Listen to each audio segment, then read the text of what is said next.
River City Girls Zero is a game I did not get a chance to play until recently. I know it came out a little bit ago, and I know River City Girls 2 just came out, but I'm trying to go through the whole series bit by bit. This is one that I bought a while ago from Limited Run's website.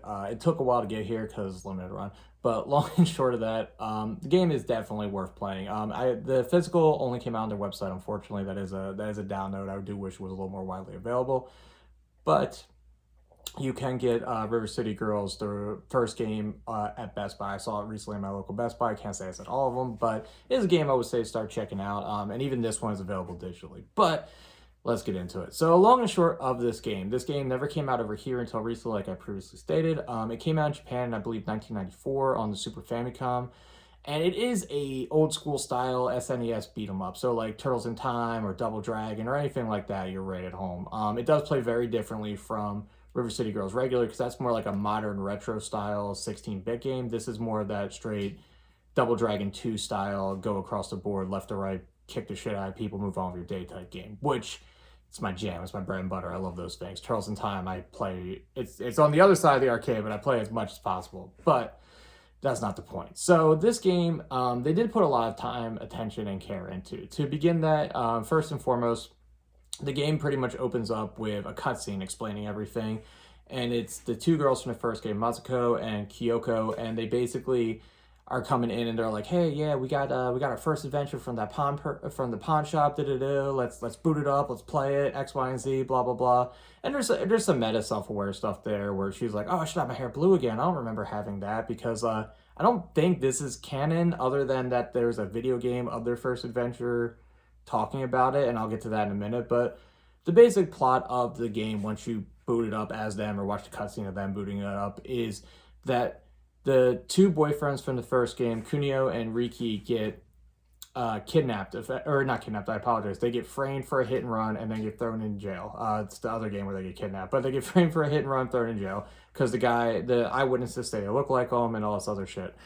But what happens then is you fight your way out of prison, go back to the high school, recruit the two girls, and then you go on your adventure to try and clear your names and figure out what the hell actually happened.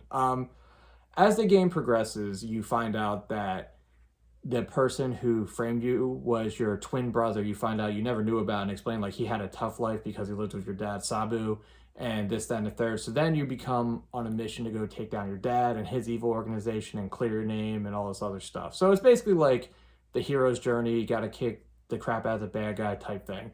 But what I do like that this game really does is the way the segments are broken up, the levels are broken up, and the way the game actually plays. So again, I said it plays like a Double Dragon game or a Ninja Turtles game, but what it really does that I like that's different is that each character is collectively shared. So what I mean by that is if one character dies, your whole team dies. It doesn't matter how much help the other one has. And to me, that's kind of like not awesome, but like really interesting because what it does is it adds a layer of strategy. It adds a new layer to beat 'em ups because if like a lot of games you can just hit start, hit select, your character dies, doesn't matter, you just pound your way through, blah blah blah. But this you actually really have to pay attention because if a character dies, that's it. Like you can restart the level. That's about all you can really do, and it adds a new layer. And it's really easy to change characters. You just hit a button, switches to any of the other characters, the four you have, and then you just go. And you're going to need all four in a certain part. Some of these boss fights are really damn hard. I had a struggle with a few of them.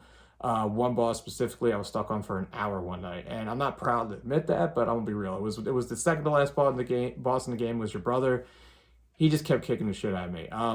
The last boss in the game, there's a very cheeseball tactic to beat him. I found out when I was looking up strategies to beat the other one, so I just did that. And the last boss of the game wasn't that tough. But the other thing I like that this game really does is the way they break up the levels. And what I mean by that is they break it up enough where it feels slightly different. So it starts off with like a regular beat 'em up, side-scrolling level, boss fight, especially when you get to the carnival, there's multiple bosses, and then you get to, I don't want to say a racing segment, but you're basically on a motorcycle and fighting thugs. And that I thought was cool because there's not too many games that do that. I mean, Turtles in Time had the side-scrolling levels, but they felt very different than this feels because this felt more like an outrun with enemies type thing, and I generally thought that was cool.